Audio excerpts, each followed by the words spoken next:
You're listening to the Pure Desire Podcast, your safe place to find hope, healing, and freedom from sexual addiction, betrayal, and relationship issues.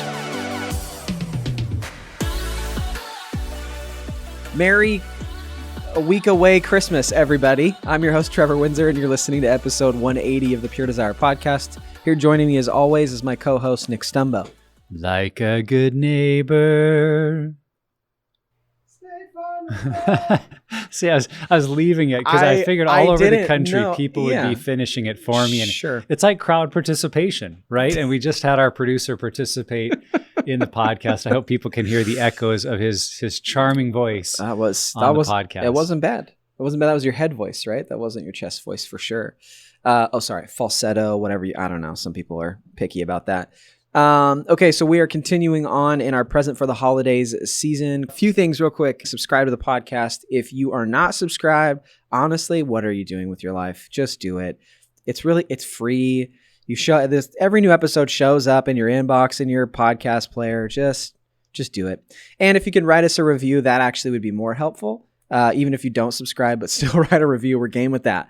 Also, follow us on social media, Facebook, Twitter, Instagram, at Pure Desire PDMI. And if you want to consume video content, we do have clips of these episodes and some other videos up as well on YouTube. Just search Pure Desire Ministries. Okay, so we want to talk about real quick, the last thing before we get into the episode. We have started a new giving campaign that we are titling Stories of Healing. Yeah, and you just mentioned it, even like with the reviews. We have the privilege here at Pure Desire of hearing from people every week about how a podcast changed their life, an interview they heard sent their marriage on a different trajectory, a group they were involved in rescued them from something. It's amazing to see how God has used this ministry, and as excited as we are about every single one of those stories and the way that it fuels us to keep doing it, we know we're only scratching the surface. I mean, the numbers that are out there when it comes to our sexual addiction and sexual brokenness, and particularly during this season of COVID, are honestly worse than ever. And we just have this burden where we say there's so much work to be done. Lord, would you equip us and help us have the resources to reach more people? And so we're kind of putting a call out to all of you that listen and would say, in some way, this ministry has touched my life, and the Stories of Healing is our invitation to say, join with us. I mean, you're already with us in terms of your words and your encouragement, but would you be willing to take a little piece of your finances and partner with us on a monthly basis to say, I want to be a part of someone else experiencing healing in the way that I have, or my family, or my loved ones. And so we see how even when you make a small donation, I mean, a small donation made monthly adds up over time. Yes, it and does. so you might be listening feeling like, well, I don't have much to give. I don't have, a big, huge savings pot that I can just drop down 20 G's on some. Yeah, well, me neither. Yeah, almost no one does. Yeah. But I'm guessing we could say, boy, at $20 a month, you multiply that over years and decades, you can make a difference. And more than just making a difference, it's how you feel like you're then a part of the mission, because you really are entering into this work with us in your support, in your prayers, and our ability then to track with you as you're a monthly donor. We will send updates and kind of keep you in the news, so to speak, of what's happening, how God's using people's donations. So we just want to ask, wherever you're at, whether it's a small amount or a large amount, if you would jump in with us as a monthly donor, you could be a part of the next Stories of Healing. And we really believe that God can use all of us together to make a difference in this world. Yep. And so just ask yourself this question: if I were to financially give to Pure Desire, what stories of healing could I create? So if you want to give, whether it's monthly, or if you do also want to just give a one-time gift, go to puredesire.org/stories. All right, so as I said, this is the third week of the Present for the Holidays series, and we had Dan Howie, our online group administrator. Administrator? Is that the right title? Sounds good. Yeah. I'm not great with titles around here, if you remember, but I remember. That sounds like a good title to me. That's okay. We had him on to talk about managing stress. Yes, and I think a very important topic and timely. Any holiday season, but when you add a holiday season that also includes COVID measures and ongoing political turmoil, and it's a season where those kind of negative emotions and stress can creep up on us and really cause havoc in our lives and relationships before we're aware of it, if we're not being proactive to pay attention. And so to me, that's the goal of this episode, is not whether or not we're going to have stress, and that comes up several times, But the question of when stress comes up, how will I deal with Yep. it? We mentioned this in an episode or two ago, that stress can have a positive impact, that it can take us actually towards some healthy steps that get us moving. I mean, it's stress that causes muscles to grow. Right. So not all stress is bad, but it's what do we do with that stress to keep it from taking us to old, unhealthy places? And I think Dan offers some great perspective. He's been living this recovery journey for a while now. And so just great to hear from him. And, obviously we throw in our 2 cents, and I hope people get a lot out of this on how they're going to deal with stress, because it's a reality for all of us. Yeah. And this episode may be challenging, but really press in, because managing stress in a healthy way is possible. So enjoy. Dan, thanks for being here.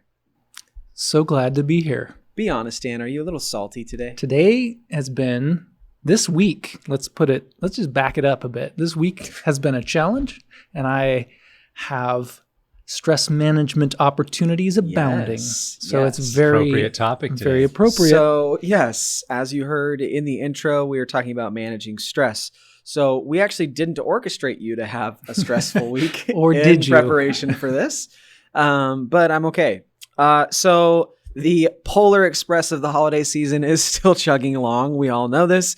And contrary to how culture, movies, music, how it all presents it, the holiday season has and usually is very stressful, has potential to be, and also really emotional. And in our work in recovery, we know this pushes us to wanting to isolate, using unwanted behaviors to really run away from those unwanted emotions, those unwanted experiences. And so, as we often talk about, being spiritually, emotionally, and physically present is key to living in health. This is week 3 of our 4-week series titled Present for the Holidays. And we are going to talk about managing stress. Let's manage together. So this is where me and Nick don't talk and you just carry the entire episode. All right, folks. Yeah. No.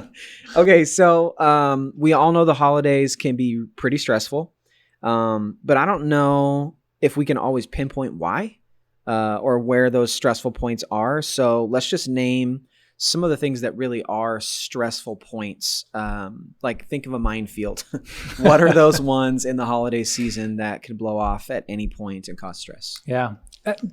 And these are really individual, because for me, could be completely different for you. And I think what is important is we start to be able to step back and realize how we're responding to see what's really stressful. For a long time, having a lot of people in the house felt like a great way for, it was kind of a way for me to hide. Yeah. Because there was all sorts of people and I could kind of disengage and kind of move to the background.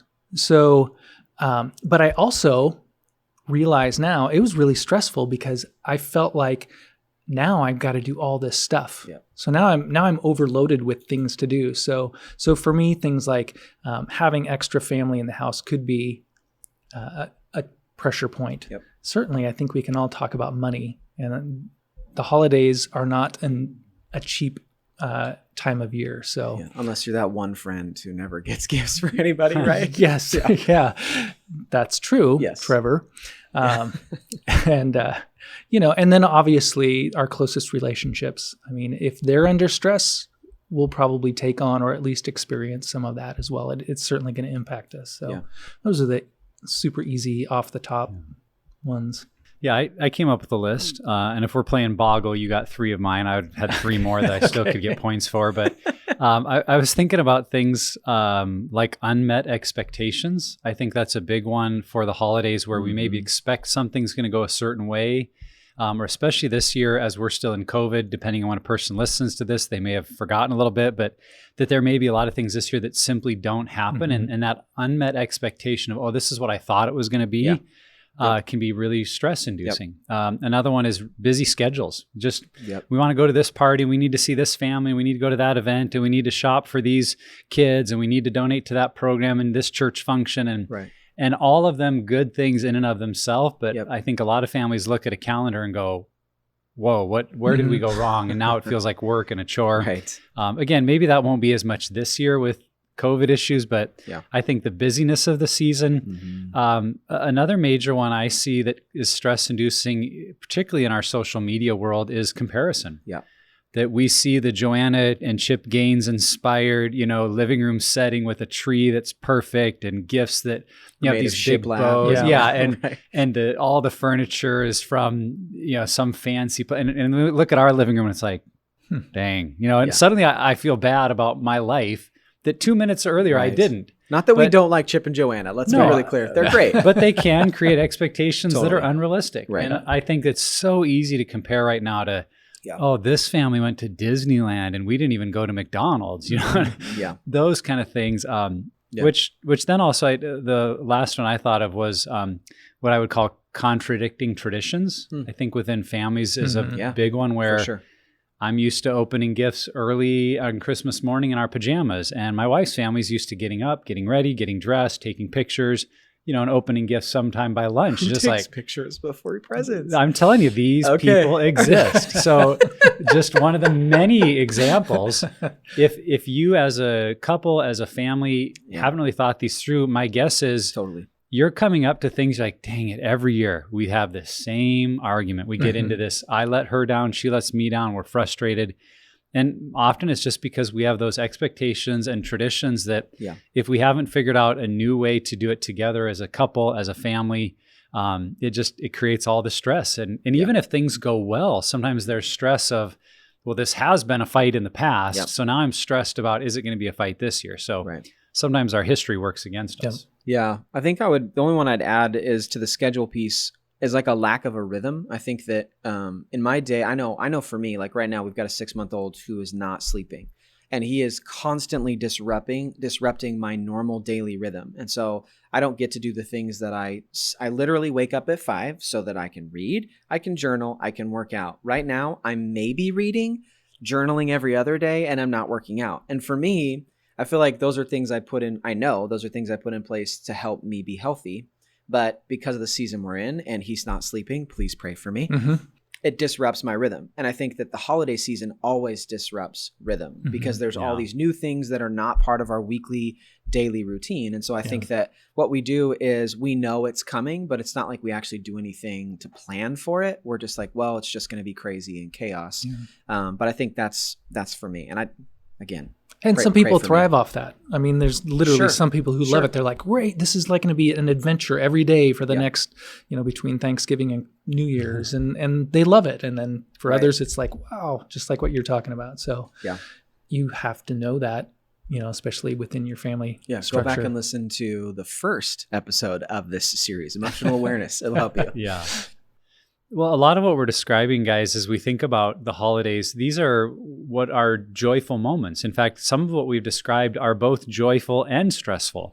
So why is there so much stress around activities that we would usually think of as being joyful? Gift giving, parties, get-togethers. Why do those things go together? It seems like there's, like you hit on it earlier for me, this expectations, whether they're spoken or unspoken, Yep. or even if you know them or don't know them or can recognize them, it all for me comes down to expectations. I hope that it goes this way because if it does, I'll feel comfortable and maybe I'll make you happy or maybe I'll make me happy. So this joyful time, it's like I have a shot at making everyone happy, but I have a shot of, blowing it up. So these expectations for me really have to be managed because a potentially joyful situation can turn on a dime if I'm unaware. And I think part of the picture that's painted for us is how families need to unite at these times. And I have friends who's like, they don't like their families. Being around them is not healthy. They feel like obligations. Right. They've got to And so, fulfill. and again, that's the comparison. And then also the expectation where it's supposed to be this thing where everyone's sitting around like a well-lit room. Everyone's, dressed to the nines and someone carved the perfect turkey. Right. Which I don't even care. I'd rather have stuffing if I'm being honest. But like, I think that there is this is the expectation or what's taught to me or the culture that, what the culture is telling me about this, but the experience, my expectation with my family is not the same thing. Yeah. And so a couple things, I think one, it's really hard to draw boundaries like that in general. And so I think that causes stress because I don't want to tell my family no when it's the holidays and this is supposed to be quote unquote the time I hang out with them. Yeah. But then the other piece is there's also that shame that if I do, I know how people are going to respond. I know that if I draw those boundaries, the response I'm going to get is not always going to be people aren't going to go, thanks for drawing a boundary and that we can't see each other this Christmas, right? Like no one's going to thank you for that. And so I think that you're kind of in this double bind consistently in that. And a lot of that tends to revolve around family. Yeah. Yeah. Well, and I think just like the question kind of implies, it can be healthy for us to acknowledge things may coexist, that it may both be stressful and a joyful thing we want to do. I think about for us, like that process of gift buying and gift giving to our kids. We enjoy that. We want to do that. But, this year my wife made a comment like, maybe we could just not do gifts. And I'm like, what? It's so much fun. It's great. And she's like, oh, so are you going to get the list from all the kids? And are you going to figure out what stores to shop at? And how much wrapping paper do we need? And do we have boxes? And she lists off like 8 things that admittedly she does more of than I do. Sure. I usually come in last minute and help with the wrapping. Like, well, you did a great job on the gifts, babe. We did so good this year. We did awesome. No, and I mean, I do a little more than that, but not much. Yeah.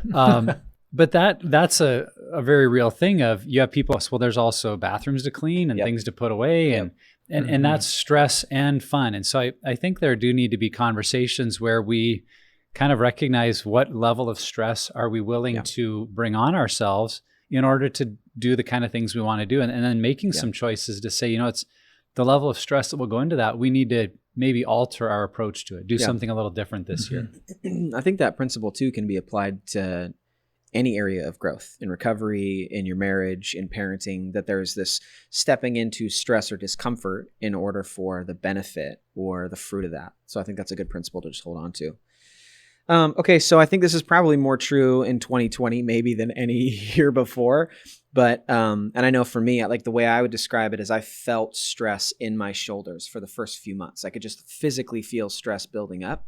And so there tend to be in life, and especially like I'm saying this year, stress that goes on under the surface that we couldn't exactly pinpoint or tell you where it's coming from. And so if we are experiencing that, what does it look like to actually identify where that stress is coming from? How do we recognize? That's the question. How do we recognize stress in our life? Yeah. Well, I think a few podcasts ago, we talked about the faster scale. And that is that's what it points to. Yeah. It's like, how do you identify? Yep. And we often we can't really identify our beliefs in the moment, but we certainly can identify our behaviors. And if we're spending time understanding how we behave when we're under stress, and sharing that with our trusted people in our lives, we can really start to hone in on, hey, are you speeding up? My wife will ask that of me. Hey, Dan, do you think you're speeding up? No, I've been ticked off. No, exactly. Clearly. Get off me. Yeah. But she can identify these things, and she doesn't. I mean, she's really good at it. She's not like, you're speeding up. She's like, tell me, what do you think? Yeah. But just starting to identify the behaviors that we go to when we're under stress can really help. Because like you said, this is not a rhythm thing. We don't do Christmas 12 times a year. We do it once a year. Oh, Jesus, thank you. And yes, Jesus, thank you. Right. Literally. So I mean, we aren't going to see the same stressors, any other time of year. So that's... And I think you already hit on it a little, Trevor, that it's a very real thing to pay attention to our bodies, because our body doesn't lie. Yeah. And sometimes we may be reacting to something physically before mentally we become aware of what we're reacting to. So, and that's not to say that every physical symptom is related to stress. I mean, maybe you just had a bad night of sleep and you're sore and groggy. Your back hurts because you're old. Yeah. Right? If you notice tightness in your shoulders, stiffness in your chest, just a tension in your muscle, like, okay, what have I been thinking about? What's maybe been in my subconscious that if I really just took a 2-minute break, took some deep breaths and said, what am I feeling? It's very likely that maybe a certain situation or a certain person or a certain stress will come to mind. It's like, wow, I didn't even realize I was thinking about these in-laws coming or having to go to that store or that work party or whatever it is, but your body may be trying to tell you something. So I think paying attention to that.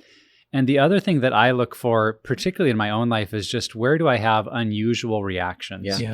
When am I too tense, too bitter, too sarcastic, too angry? And I can just feel it in my interactions. Like, wow, all my kid was asking for was, could I get them some milk? Yeah. And the way I said, get it yourself was, it was maybe appropriate to say you could get it yourself, but the tone I used was, wow. Yeah. So, okay, that's a pause to say what created that kind of a reaction, because it's more than just my son needing milk. There's something else going on here, and paying attention when you're overreacting to say, okay, I got to figure out what's going on here. Right. And don't minimize the underreacting. Yeah, For someone like me, it's like, honey, I've been talking to you. Right. Well, and I haven't been listening. Well, and if your spouse has asked you maybe, or like maybe not just a spouse, but if a family member or someone you're in close community with, most likely your spouse says, "Are you okay?" Mm-hmm. Like you're not acting normal. That's a pretty good indicator that something's off, and it probably has to do with some stress about a double bind that you don't want to experience, right? Like, so I think the underreacting's huge. Yeah. And I think that one is harder to identify. Oh yeah. Because you'll just say, yeah, I'm fine. Right. Because anger is a negative reaction, right? But if I'm just like, oh, yeah, like I haven't done anything wrong at that point. Yeah. But that doesn't mean that there's stuff going on the surface. Yeah. Yeah. And an unwillingness to engage may also show that that's a way your brain is coping by just trying to stay distant from it. Yeah. So we've already alluded to a couple of things, and some of this might seem obvious, but let's really talk through, how does stress relate to our addictions and coping behaviors? What are the connection points we see between those things? Well, Addiction 101 will try to avoid whatever we don't want to feel. And stress often brings out these emotions because we're conveying or connecting an emotion to a belief. And that belief is something we don't want to address or don't want to feel. So in order to not feel that, I'm going to do anything or something to avoid it. So really understanding what our belief systems are and what we believe is key to understanding how we cope. Just like we talked about, when I was spending time in the kitchen, I was just avoiding. I mean, that was my way to back out and not have to deal with conversations and talk to people and feel uncomfortable. So you just have to know that whatever stress you have, your body, your mind is definitely going to want to avoid it. Yeah. And coping can come in all sorts of ways. So and if you continue down that path, coping actually makes it more stressful because you haven't dealt with it. You ran away and you felt good for a second, but then you'll hit a low where that coping behavior is not filling that gap anymore, that void. And then you're going to run right back into the stress and be like, well, I thought I ran away from this. Why is it still there? And then you go to another coping behavior. And stress in some ways is like whack-a-mole. It's just going to show up. Like either you can deal with it or you can like walk away. It's your decision. Yeah. You know what I mean? But I mean, you got a hammer in your hand, might as well use it, like take care of it, right? Well, I think you brought up a really important point, Dan, and that's that the stress itself is one thing, but identifying the message under the stress. Because I think too often we just say, well, I'm just under a lot of stress, or we're just really busy. Yeah. But usually there's also a message of, well, the reason I'm under a lot of stress is because I feel the pressure to have my house clean for these guests coming over, because I'm fearful if my house isn't clean, I'll be judged and I'll be seen as a less worthy mom or dad or parent. Yeah. And I don't want to feel that way, so I want my house to be spotless. Well, so it's not just the house cleaning. Yeah. It's actually the message of I don't want to be seen as worthless that's driving us. And it's those underlying messages that I think are really what drive us into addictive behavior and coping behaviors. It's not necessarily the stress we're dealing with. It's the answer to that negative message that says, well, I don't feel good enough or worthy. Right. Oh, well, fantasy or coping behaviors can provide that relief where I feel good enough, I feel worthy, even in a totally fake or fantasy kind of way. So paying attention to those messages, I think is super important. And the other thing that I would really encourage in this area, there's definitely, acting out with our addictions or coping behaviors that can take place because of the stress.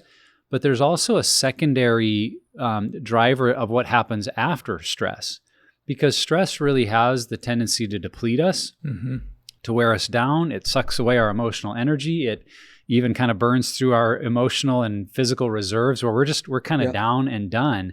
And I've talked to so many people that's when their relapses occurred. It wasn't, I was super stressed out and so I just ran off and looked at porn and medicated. It was actually 2 days after the family left. Everything was quiet. I was all alone and I just totally messed up because they weren't aware of how depleted stress had made them. So I think that's what we want to be conscious of. in this season, we're going to feel stress. Yeah. But the question of how am I responding to it and what am I doing to get back to healthy places mentally, emotionally, physically, relationally, without running to those old coping patterns, whether that's pornography or drinking or whatever kind of escape I've come up with. Yeah. So let's kind of go off that a little bit. Let's go with how, if we can recognize stress. I'm going to tweak this question a little bit because I think we've already talked about some of the ways that we run away from stress or we try to deal with it, coping behaviors, avoidance, that kind of thing. In the context of both of those types of responses, what are some unhealthy ways that we mask dealing with stress? Like where, and I don't know if you guys are catching what I'm saying, but like, I think that there are some things that we do that like seem like a normal response, but it's actually not. It's a way for us to cope or to manage it in an unhealthy way. Do you guys ever experience that? Well, yeah, most of my coping mechanisms were designed to make others comfortable. So withdrawing, or being super nice or ultra serving all seem like really good things. Like, man, that guy is a godly man. Right? He's, wow, they are lucky to have him because look, he just spent an hour and 20 minutes washing the dishes. Meanwhile, I'm over in the corner, A, being resentful that I'm doing this and no one's helping, and B, thankful that I don't have to listen to Uncle Joe talk about the same story from his childhood again that I know is BS. You know, so it's like all these things where I'm masking what I really feel. Yeah. And anytime I know that my inner critic or inner voice is making judgments and going to court and things like that, I know that I'm masking vulnerability and authenticity. Well, and I think some obvious ones, we take out stress on the wrong people. Yeah. You know, we're stressed about the family that's coming over, but we're taking out the stress on our own spouse or our kids because they're not helping. And can't you see how busy I am? And maybe it would be appropriate to ask for their help. Yeah. But when we just kind of explode on them, we're really trying to manage stress in an unhealthy way. Yeah. Another thing that I think we do a lot of in the holidays is the idea of just get through it. We just got to get through the holidays, and which is really kind of a way of saying, I'm going to ignore how I'm feeling. Yep. I'm going to ignore my needs, which are real. Right. I'm going to ignore things I could do for health or for emotional recovery and just plow on through. It's a little bit like we're just prolonging the crash and maybe increasing the likelihood that something negative will happen. If we're just getting through it, that emotional explosion, that running to our coping behaviors is probably only becoming more and more likely. So if you hear yourself saying that kind of phrase, like, well, we just got to get through it. It's like, wait, really? Maybe we could hit pause for a day and do something relaxing. If that's how we're feeling, like, let's look at a way to mix it up. Because I don't want to get to the end of the holiday saying, thank goodness that's over. Right. I want to get to the end of it going, we had a really nice time together, or we had a really good trip, or it was really enjoyable to see them. So asking that question, what would you need to alter to truly make those experiences that you do have planned most likely to be a good experience? Yeah. Yeah, I think my wife will tell you this, when I get stressed, I'll go clean. And I just I'll overserve, right? Or and what I'm actually doing is running away. I'm withdrawing. And what's interesting too is I've justified it that I just need to think. And what that means is and sometimes that can look healthy or that can be healthy. Like, I just need a break. Give me 15 minutes. I'll come back and we'll talk. But the indicator is when I don't come back and I haven't actually thought about it. I just threw in a podcast or listening to a book or watching something on my computer while I'm doing the dishes. You know what I mean? And so I think that this is probably my guess is that very few of us recognize those unless we're really out to find them, because we are going to have people that are just like, thank you for doing the dishes, Dan. Yeah. That just really means a lot. Like, it allowed me to just experience family, while the whole time you're in your mind flipping that person off, saying I did it so I don't have to talk to you, Doris. Right. Yeah. And so I think this would be my encouragement to listeners is try to identify those in this season. Yeah. Try to look for those times where you're actually running away, withdrawing, or overreacting in a way that you can justify it. And that may happen after you blow up or after you withdraw, but at least identifying that and maybe journaling about it, writing it down, having a conversation with a group member or your spouse at probably another time about it. I think that could be a helpful way to identify those masked or cloaked ways that we try to manage with stress that are actually unhealthy. Yeah. One other thing I just thought of is sometimes we create a boundary or a barrier in the guise that it's protective of me, when really we're protecting us from having to face our feelings. So if you don't want to talk to Aunt Jane, Right. And you're like, I cannot talk to you this holiday season. I love you, but we cannot interact.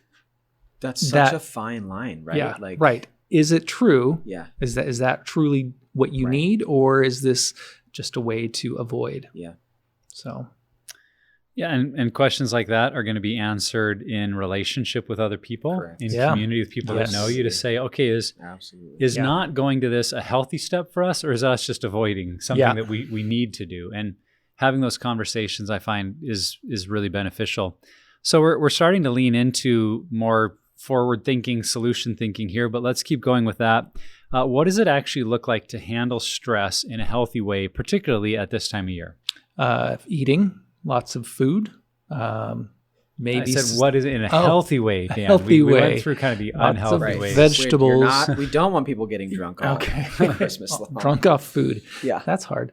It's not. Okay.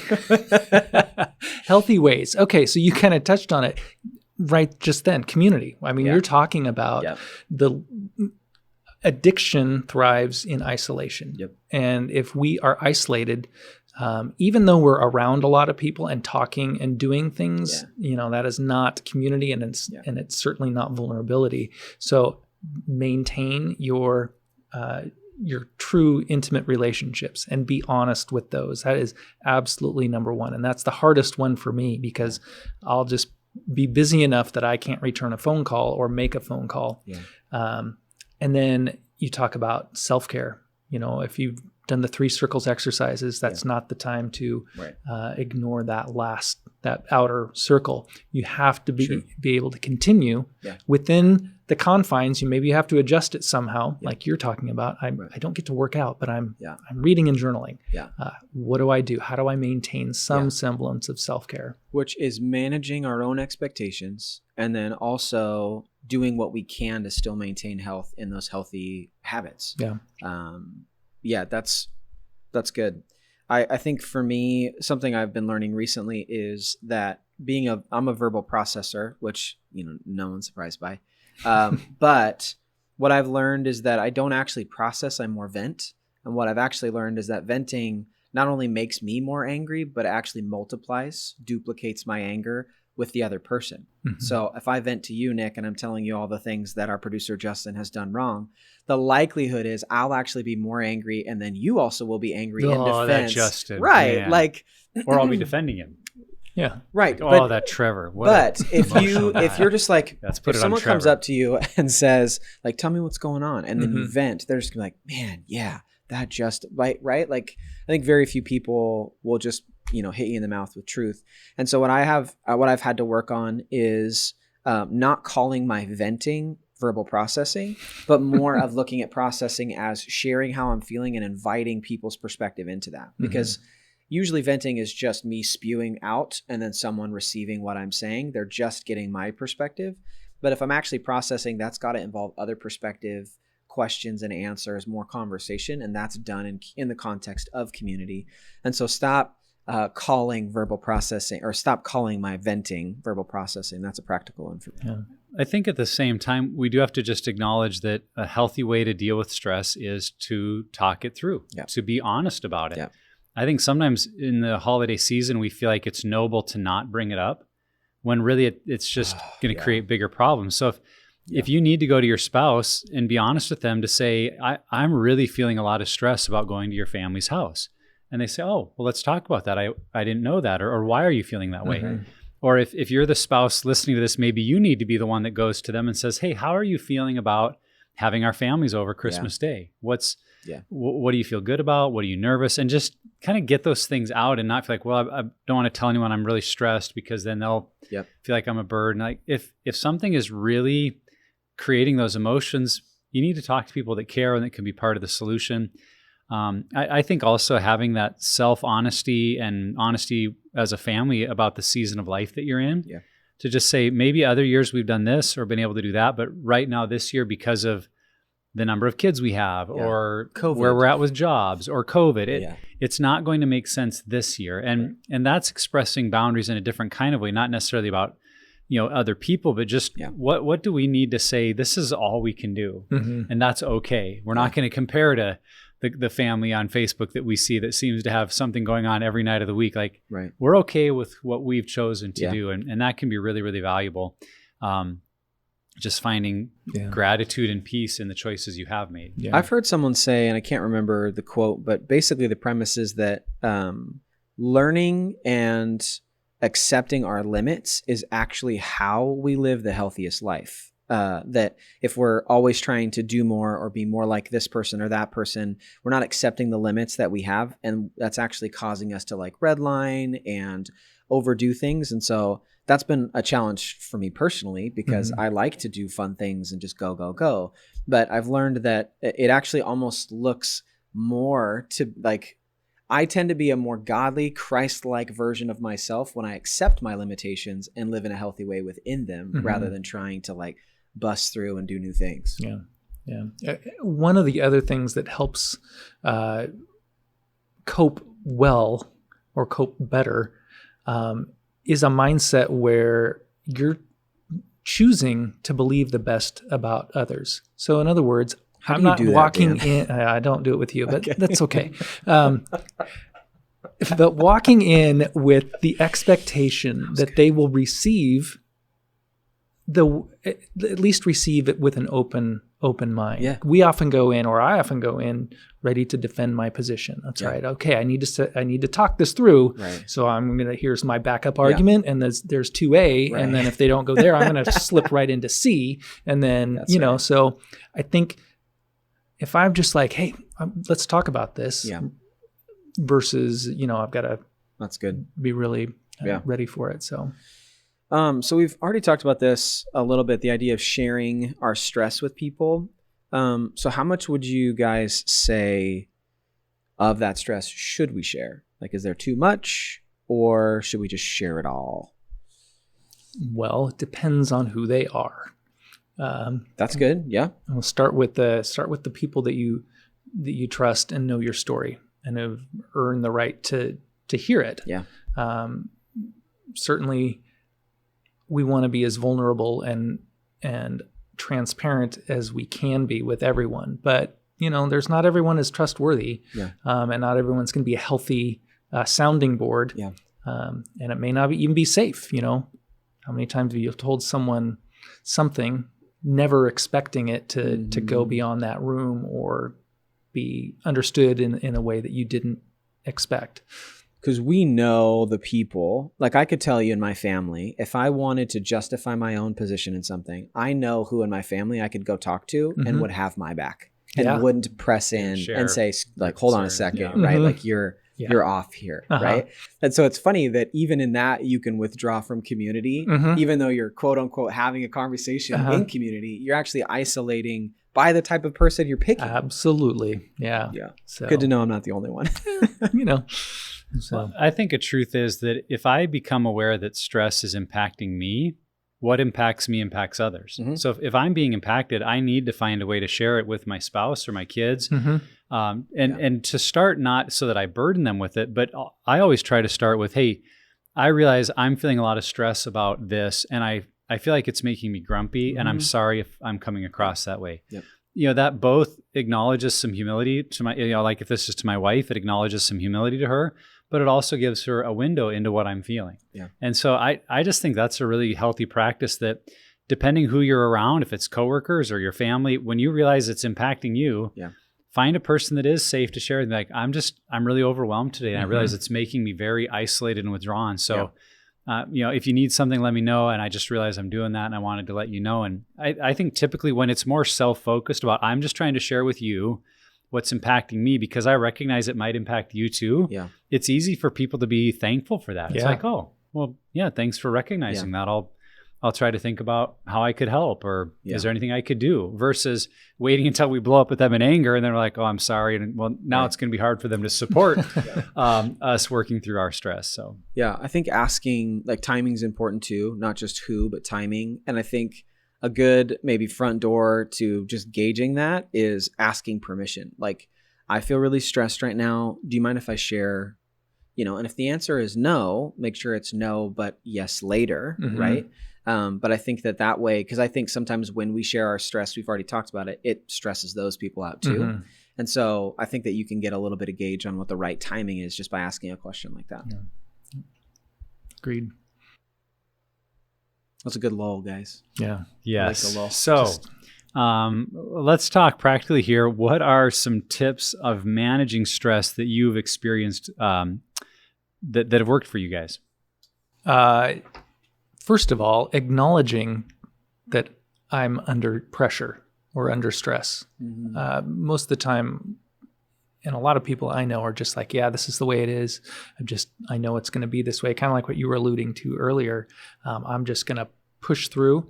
Like I said, managing it correctly really comes down to continuing to look into those activities that really help, that really keep us on focus. So I can't get away from that enough. For me, journaling has always been really helpful in a number of ways. One, it's just nice I feel like oftentimes I get in my own way from being honest about how I feel. But when I journal, there's some sort of like defense system I've like bypassed where it's just kind of coming out right through my pen or through, typing. And what's interesting about once I write it down is that I'm actually able to read through what I just wrote, and then I can actually see it. It's almost like when you have actually said out loud how you actually feel about something. It's like, I didn't realize I felt that way, or I didn't realize that was stressing me out. And so for me, I've had tons, especially over this last like year and a half, tons of revelation from just writing down.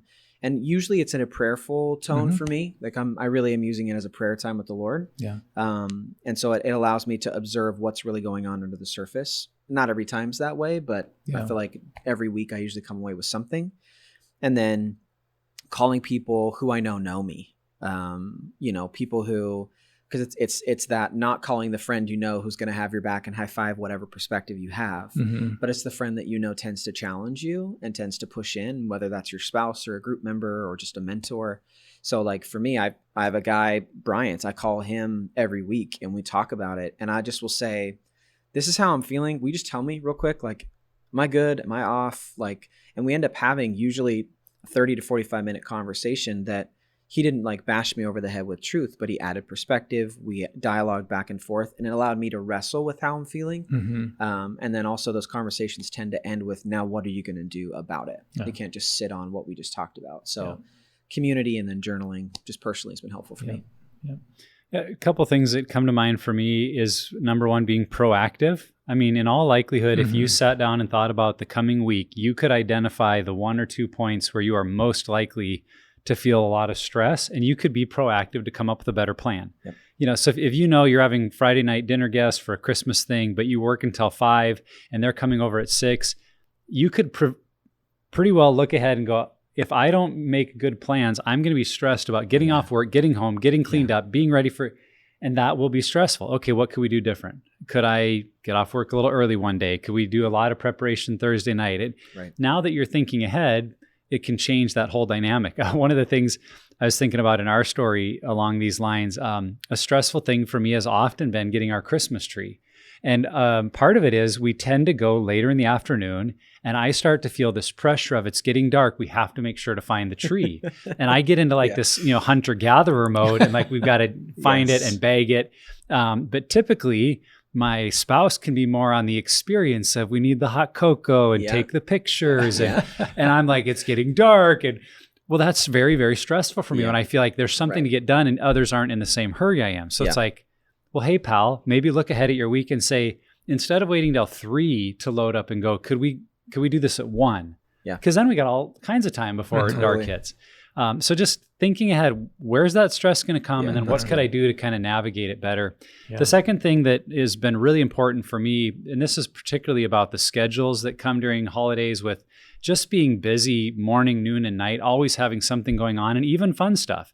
But for me, like if a weekend is, okay, in the morning we're going to this house, then in the afternoon we're going to go shopping, and then in the evening there's this concert, and the next, if all of my blocks are filled, that's where I get edgy, and I need to know there's going to be a block of time, and it could be, a day or two down the road that we don't have to do anything. And that for me kind of becomes the light at the end of the tunnel, if you will, where I know, okay, that's a time I can practice some self-care. I can take a nap if I want, or just relax that morning. So that's what I would encourage everyone, just to kind of look at where are your blocks of time where you can take time for health, take time for self-care, take time to sleep in, whatever's important to you for recovery. Because if you know that time of recovery is built into the schedule, then I found I can handle a whole lot of busyness around it, because there's kind of some pockets where, okay, I'll get to take a breath there so we can make it work. And don't be afraid to ask for that, because I think that's something too. We think that there's this like selfish factor to it. Not if it's going to make you a better version for the other things that you have that day. So don't be afraid to ask for it, for sure. Yeah. Yeah. And I just one last thing that you were talking about when you were journaling. For me, I struggle to journal. So I'm on and off. I know, I gave you a journal. I know, it's super filled right now, like massively filled. It's kind of personal that you know whether or not he's written in his journal, Trevor. I just am assuming. I'm sorry. I'm not thinking the best in you. This is, exactly. I know, where do you leave this journal, Dan? Trevor knows what's in it. Well, he may. Yeah. It's not a good conversation. Keep going. For me, what has been another thing that helps is that pause in the morning. Like not hit the ground running, which is one of the things I'm most famous for, is just like get up, wake up, get up. Yeah. Even just laying in bed and listing gratitudes will help me, kind of like you were saying, you can feel it in your shoulders. It'll help me drop my shoulders. I'll feel different. If I can just spend just even a few minutes. Yeah. What am I grateful for? And what is today? Yeah. What can today bring? And what am I grateful for that will happen, whether it's difficult or not? Yep. So just a few minutes just to recharge or to set expectations. Really good. Well, as you can tell, we did not title this podcast How to Have a Stress-Free Holiday. It's how you manage it. So whether you're willing to admit it or not, the holiday season will carry stress for you. Whether we face it or not, that stress will show up in one form or another, overreacting, underreacting, acting out, running away, whatever it may be. And that's why it's so important, as we just discussed, that those practices, those disciplines, and really what we talked about in the episode too, is the importance of a support system to have around you is so important to maintain health in the holiday season.